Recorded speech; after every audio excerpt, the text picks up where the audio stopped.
మే 7వ తేదీన టెస్ట్లకు Rohit Sharma good bye చెప్పాడు. ఆ తర్వాత 5 రోజులకే విరాట్ కోహ్లీ కూడా లాంగ్ ఫార్మాట్కు టాటా చెప్పేశాడు.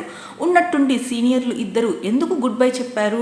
అసలు ఏం జరిగింది? పొమ్మనకుండానే హెడ్ కోచ్ గంభీర్ పొగబెట్టాడా, లేదంటే సెలెక్టర్లు సాగనంపారా అనేది హాట్ టాపిక్ అవుతూనే ఉంది. సీనియర్లకు బీసీసీఐ రిక్వెస్ట్ ఇవ్వలేదనే వాదన కూడా గట్టిగానే వినిపిస్తోంది. ఇదే టైంలో టెస్ట్లకు సీనియర్ల రిటైర్మెంట్ పై team India head coach Gambhir తొలిసారి స్పందించాడు. రిటైర్మెంట్ అనేది వ్యక్తిగత నిర్ణయం అన్నాడు.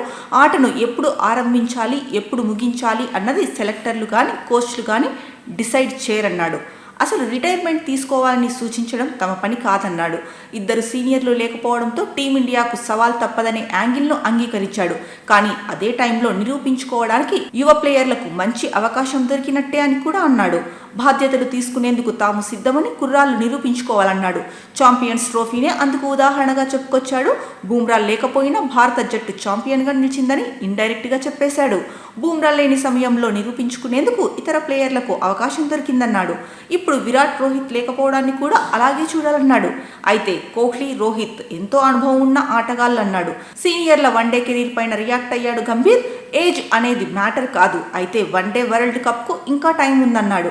ఫామ్, ఫిట్నెస్ కీలకమని గతంలోనూ గంభీర్ చెప్పాడు.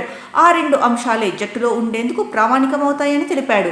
అంటే Kohli Rohit one day world cup ఆడాలంటే పరుగులు సాధించాల్సిందే అని చెప్పాడన్నమాట.